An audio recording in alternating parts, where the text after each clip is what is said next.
পূর্ব ঘোষণা অনুযায়ী আজ থেকে সুপার শপগুলোতে বাস্তবায়ন হচ্ছে পলিথিন ব্যাগ নিষিদ্ধের সিদ্ধান্ত। সবশেষ পরিস্থিতি জানাতে এই মুহূর্তে মগবাজার এলাকায় আছেন একটি সুপার শপে আছে সহকর্মী ফরহাদুর রহমান। সরাসরি চলে যাচ্ছি তার কাছে। আজ থেকে সুপার শপগুলোতে পলিথিন ব্যাগের ব্যবহার নিষিদ্ধের সিদ্ধান্ত বাস্তবায়ন শুরু হয়েছে এবং সকাল থেকে আমরা বেশ কিছু সুপার শপ ঘুরেছি এবং সেই সব সুপার শপগুলোতে আমরা দেখতে পাচ্ছি সাধারণ মানুষ যারা বিভিন্ন জিনিসপত্র কিনতে এসেছেন তারা এই সুপার শপগুলো থেকে তাদের জিনিসপত্র যেগুলো আছে সেগুলো কাগজ কাপড়ের ব্যাগগুলোতে পাচ্ছেন এবং সুপার শপগুলো আগে থেকেই সেই পরিকল্পনা এবং প্রস্তুতি নিয়ে রেখেছিল এবং সেটি আজকে থেকে তারা বাস্তবায়ন শুরু করেছে। এখানে যেটি দেখা যাচ্ছে আগে সাধারণত যেসব পণ্য পলিথিন ব্যাগে দেয়া হতো সেই পণ্যগুলো এখন তারা হয়তোবা কাগজের ব্যাগে দিচ্ছেন গ্রাহকদের এবং তারা কিছু বিকল্প ব্যাগেরও ব্যবস্থা রেখেছেন যেসব ব্যাগ মূলত কাপড়ের কিংবা পাটের তৈরি এবং সেই ব্যাগগুলোর জন্য যদিও তারা ফি নিচ্ছেন।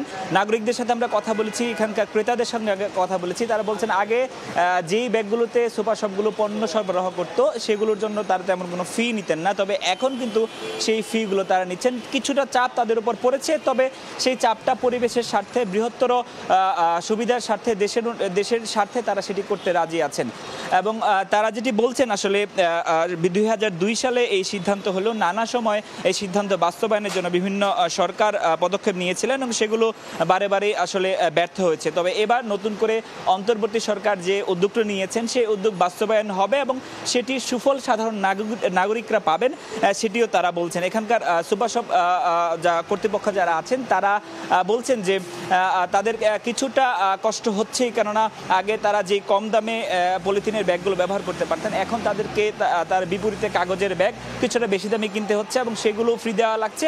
তবে বড় আকারের যে শপিং ব্যাগগুলো আছে সেগুলোর ক্ষেত্রে তারা ব্যবস্থা রেখেছেন। আমরা দেখেছি এখানে যেসব ব্যাগ রয়েছে অন্তত 30 টাকা সর্বোচ্চ বড় ব্যাগের দাম তারা রাখছেন, 30 থেকে 35 টাকা এবং তার থেকে ছোট 32 টাকা 25 টাকা কিংবা 15-20 টাকার দামের ব্যাগগুলো এখানে আছে।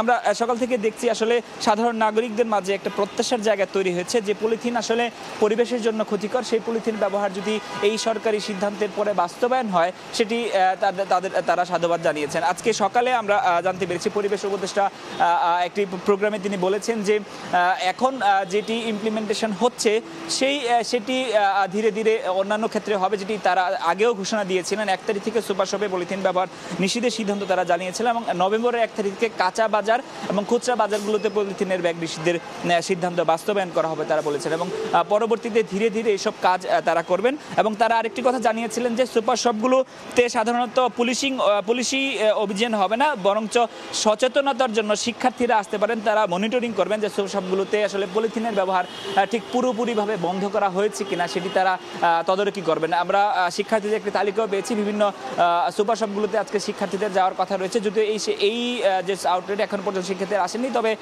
প্রত্যাশা করা যাচ্ছে এখানেও আসবেন এবং তারা মনিটরিং করবেন। এখানকার সুপার শপ কর্তৃপক্ষ বলেছেন তারা গত কয়েকদিন যাবতই সর্বোচ্চ চেষ্টা করেছেন কোনো ধরনের পলিথিন ব্যাগ যাতে এখানে প্রোভাইড না করা হয় এবং তারা সেটি কিন্তু করছেন না। অনেকেই দেখছি আমরা যে বাসা থেকে ব্যাগ নিয়ে এসেছেন এবং তারা আর যারা পারছেন আসলে যাদের সামর্থ্য আছে কিংবা যাদের সদিচ্ছা আছে তারা সেসব ব্যাগ কিনে নিচ্ছেন এবং সেসব ব্যাগেই তারা পণ্যগুলো বাজার থেকে সুপার শপ থেকে বাসায় নিয়ে যাচ্ছেন। তো সুপার শপ পলিথিন ব্যাগ নিষিদ্ধের যে সিদ্ধান্ত বাস্তবায়ন সেটির সবশেষ খবর জানাচ্ছিলাম মগবাজার থেকে। এতক্ষণ মগবাজার থেকে সরাসরি যুক্ত ছিলেন ফরহাদুর রহমান।